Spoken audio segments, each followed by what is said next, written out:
Başkurdistan Cumhuriyeti'ne hoş geldiniz. Evet, Başkurdistan ismi ilk defa duyanlar için kulağa sıra dışı geliyor olabilir.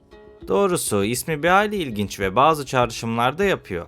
Ancak Ural Dağları'nın eteklerinde yer alan ve Rusya Federasyonu'na bağlı bir özerk cumhuriyet olan bu bölgede aslında Başkurt Türkleri yaşıyor. Ural Dağları vurgusunu özellikle yaptığımı söylemeliyim. Çünkü Rus nüfusu videosunda da anlattığım gibi yaklaşık 145 milyonluk ülkenin %70'i Ural'ın batısında yaşıyor. Bu yüzden Başkurdistan yaklaşık 4,5 milyon nüfusuyla aslında Rusya'nın en kalabalık cumhuriyetlerinden birisi. Öte yandan 142.947 kilometre yüzölçümüne sahip olan bu coğrafya, komşumuz Bulgaristan ve Yunanistan'da dahil olmak üzere pek çok Avrupa ülkesinden daha büyük topraklara sahip. Başkurdistan toprakları içerisinde birçok etnik ırk barındırsa da genellikle Türk kökenli olarak kabul edilen bir bölge. Cumhuriyet nüfusunun %50'sinden fazlasını Başkurtlar ve Tatarlar oluşturuyor. Her ne kadar Rusya'ya bağlı bir cumhuriyet olsalar da burada yaşayan Ruslar %36'lık oranla azınlık olarak kabul ediliyor. Dolayısıyla Başkurtlar Başkurdistan'ın yerli halkıdır. Ayrıca ana dilleri olan Başkurtça, Türk dillerinin Kıpçak grubuna ait bir dil ve Tatarca'ya oldukça benziyor. Ancak kendine özgü lehçeleri ve fonetik yapısıyla Tatarcadan ayrılıyor. Konuya geri dönecek olursam, bölgede baskın olan iki din var. Başkurt ve Tatar kökenli nüfusun çoğunluğu İslam dinine mensupken, Çuvaş Türkleri, Ruslar ve Ukraynalılar Hristiyanlığı benimsemiştir. Bununla birlikte birçok Başkurt, Tengricilik inancından da etkilenmiş durumda. Haliyle bu durum, Başkurtların dini ve spiritüel yaşamlarının zengin ve çeşitli bir karaktere sahip olmasına yol açıyor. Peki tüm bu çeşitliliğe rağmen Başkurtlar bu coğrafyaya nasıl yerleşti? Başkurt halkının kökeni, Türk kökenli kabilelerle doğrudan ilişkili. Bu kabilelerin M.Ö. 9. ve 8. yüzyıllarda bölgeye yerleştiklerine dair düşünceler var. Ancak bunlara dair net bir kanıtımız yok. Yine de bu kadar uzak bir tarihe erişebilmeleri oldukça şaşırtıcı. Resmi olarak elle tutabileceğimiz kanıtları 9. yüzyıldan itibaren görüyoruz. Başkurt halkının ismi ilk olarak Arap coğrafyacı ve tarihçi El-İstirari'nin eserlerinde geçiyor. Ayrıca İbn Fadlal'ın 10. yüzyıldaki seyahatnamesinde Başkurtlar savaşçı bir halk olarak tanıtılmıştır. Buna rağmen Moğol istilası sırasında büyük değişimlere uğradıklarını söylemeden geçemeyeceğim. 13. yüzyılda Cengiz Han'ın orduları bölgeyi ele geçirdiğinde Başkurtlar Moğol yönetimine girmiş ve Altın Orda Devleti'nin bir parçası haline gelmişti. İlerleyen zamanlarda Altın Orda'nın çöküşüyle birlikte bölgede Kazan Hanlığı, Nogay Ordası ve diğer yerel güçler etkili oldu. Özellikle 16. yüzyıldan sonra Rus Çarlığı'nın bölgeye yayılması nedeniyle Başkurtlar Rus hakimiyetine girmek zorunda kaldı. Volga Bulgarları aracılığıyla gerçekleşen ilk etkileşimler genellikle ticari ve kültürel alışverişler şeklinde ilerliyordu. 16. yüzyılda Rusya'nın genişlemesi ve Kazan Hanlığı'nın 1552 yılında Rusya tarafından ele geçirilmesi, Başkurtların Rus etkisine maruz kalmasına neden oldu. Bu dönemde Rusya, Başkurtları kendi yönetimine katmayı ve bölge üzerinde egemenlik kurmayı hedeflemeye başladı. Ancak Başkurtlar uzun süre boyunca buna direndi ve bir dizi ayaklanma gerçekleştirdi. En büyük ayaklanmalardan biri 1773-1775 yılları arasında gerçekleşen Pugaçov ayaklanmasıydı. Bu isyan sırasında Başkurt lideri Salavat Yulayev, Rus Çarlığı'na karşı büyük bir direniş gösterdi. Fakat buna rağmen başarılı olamayınca Ruslar tarafından sürgüne gönderildi.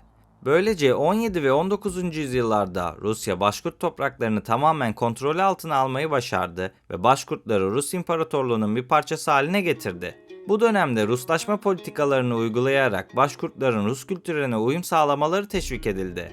Ancak halk arasında bu politikalara karşı direniş devam etti. Başkurtlar kendi dillerini, kültürlerini ve geleneklerini korumayı başardı. 18. yüzyılın başlarında Rusya'da Bolşevik devriminin patlak vermesiyle birlikte Sovyetler Birliği kuruldu. İşte bu durum Başkurdistan'ın statüsünde önemli değişikliklere yol açtı. 1917 devrimi sonrasında Başkurtlar için kısa süreliğine de olsa bağımsızlık mücadeleleri hız kazanmıştı. Bu süreçte Zeki Velidi Togan, Başkurt Bağımsızlık Hareketi'nin en önemli liderlerinden birisi olarak öne çıktı. Bu yılın sonunda Başkurt siyasi temsilcileri Başkurt hükümetini kurduklarını ilan ettiler ve özerklik taleplerinde bulundular. Bu girişim sayesinde önce Rus geçici hükümetinden ardından da Bolşeviklerden özerklik elde etmeye çalıştılar. Ardından 1918 yılının başlarında Başkurdistan'ın özerkliği ilan edildi. Ancak Bolşevikler bu bağımsızlığı kabul etmedi. Kızıl Ordu Başkurdistan'a müdahale etti. Zeki Velidi Togan ve Başkurt liderleri önce Beyaz Ordu ile işbirliği yaparak Bolşeviklere karşı mücadele ettiler. Ancak daha sonra Bolşeviklerle uzlaşmak zorunda kaldılar. Nihayetinde 1919 yılında Bolşeviklerle yapılan anlaşma sonucunda Başkurtlar Başkurdistan Özerk Sovyet Sosyalist Cumhuriyeti'ni kurdu. Bu durum onların Sovyetler Birliği içinde özerklik elde eden ilk Türk halklarından biri olmalarını sağladı. Ancak zamanla Moskova'nın kontrolü arttı ve Başkurtlar gerçek anlamda bir bağımsızlığa kavuşamadı. Özellikle de Stalin döneminde Başkurt aydınları ağır baskılarla karşılaştı ve birçok kişi sürgüne gönderildi. Öte yandan Sovyet dönemi boyunca Başkurtların dili ve kültürü üzerinde yoğun bir kontrol ve sansür uygulandı. Bu sebeple bölgenin ekonomisi ve toplum yapısı önemli değişikliklere uğradı. Rus yönetiminin baskısı ve göçler Başkurt halkının tarihinde birçok zorlu dönemi beraberinde getirdi. Belki de o dönemin bir etkisi olarak Başkurt nüfusunun %68'i bugün özerk Başkurdistan'da yaşarken geriye kalan %32'si Ural bölgesinde dağılım gerçekleştirdi. Bu dönemde tüm önemli kararlar Moskova tarafından alınıyordu. Başkurt dili ve kültürü zaman içerisinde zayıflarken Rusça ve Rus kültürü bölgede daha baskın hale gelmişti. 1990'lı yılların başında birçok Sovyet Cumhuriyeti ve özerk bölge zaten bağımsızlık taleplerini dile getiriyordu. Onlardan birisi olan Başkurdistan 11 Ekim 1990'da egemenlik bildirgesini yayınladı. Bu bildiri Başkurdistan'ın kendi yasalarını oluşturabileceği ve kaynaklarını bağımsızca kullanabileceğini öne sürüyordu. Sovyetlerin çöküşüyle birlikte 25 Aralık 1993'te yeni bir anayasa kabul edilse de bu sefer de Rusya Federasyonu içerisinde özerk bir cumhuriyet olarak varlığını sürdürmeye başladılar. Böylece bölge Rusya Federasyonu'nun özerk cumhuriyetlerinden birisi olarak tanındı. Ancak 2000'li yıllarda Putin'in merkeziyetçi politikalarıyla birlikte Başkurdistan'ın özerkliği giderek kısıtlandı. 2010'dan sonra Başkurt dilinin okullarda zorunlu olmaktan çıkarılması gibi kararlar Başkurt kimliğine yönelik baskılar olarak değerlendiriliyordu. Olayları bugünden yorumlayacak olursak, günümüzde Başkurdistan için Rusya Federasyonu'nun bir parçası diyebiliriz. Fakat bununla beraber kendi özerk hükümeti ve yasaları da var. Öte yandan Başkurt dili her ne kadar eğitim dilinden çıkmış olsa da Rusça ile birlikte resmi diller arasında yer alıyor.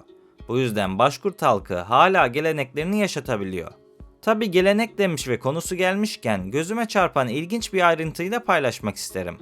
Başkurdistan Uluslararası Türk Kültürü Teşkilatı yani Türksoy'a gözlemci üye. Fakat resmi sitesinde biraz dolaştığımda Rusya'da yer alan diğer Türk Cumhuriyetlerinin de bu toplulukta yer aldığını gördüm. Tuva Cumhuriyeti, Altay Cumhuriyeti, Tataristan ve Yakutistan'ın yanı sıra Moldova'da bulunan Gagavuzya'da gözlemci üye sıfatıyla örgüte üye. Dış işlerinde başka bir ülkeye bağımlı olduklarından dolayı tam üye olamasalar da bence gözlemci ülke olarak katılmaları bile oldukça değerli. Biraz da Başkurtların gelenekleriyle ilgili detaylar vermek istiyorum. Çünkü Başkurtlar gerçekten de birçok açıdan eşsiz bir halk. Ayrıca aile ve akrabalık ilişkilerine büyük önem veriyorlar. Ülkenin ve bölge coğrafyasındaki Türklerin kendine has kültürü birçok festival ve etkinlikle kutlanıyor. Bu etkinlikler genellikle mevsimlere, hasatlara ve tarihi olaylara dayalı. Mesela Sabantuy Festivali'nden bahsetmem gerekirse ilk önce kelime köküne gidelim ki Türklerin neyi kutladığını daha iyi anlayalım. Saban dediğimiz nesne, tarlayı ekme öncesi toprağa kaldırma için kullanılan bir alet. Basitçe tarımı ve bereketi sembolize ediyor. Dolayısıyla Sabantoy'da kutlanılan şey aslında basitçe yazın gelmesi ve toprağın ekim vermesi. Göçebe bir toplum için bu iki şeyin ne kadar büyük anlamları ifade ettiğini bir düşünsenize. İşte böylesine önemli bir festivalde ozanlar birbirleriyle atışır, güreş ve kökpar ismindeki oyunlar oynanır. Evet, ne yazık ki Başkurdistan Cumhuriyeti'ndeki yolculuğumuzun sonuna geldik. Fakat Rusya'daki yolculuğumuz devam edecek. Eğer bu videoya 5000 beğeni gelirse Yakutistan ve Altay Cumhuriyeti ile alakalı videolar yapmak istiyorum. Bu yüzden videoyu beğenmeyi ve 1 milyon yolunda kanala abone olmayı unutmayın. Beni buraya kadar dinlediğiniz için teşekkür ederim. Bir sonraki videoda görüşmek üzere. Kendinize iyi bakın, sağlıkla ve barışla kalın.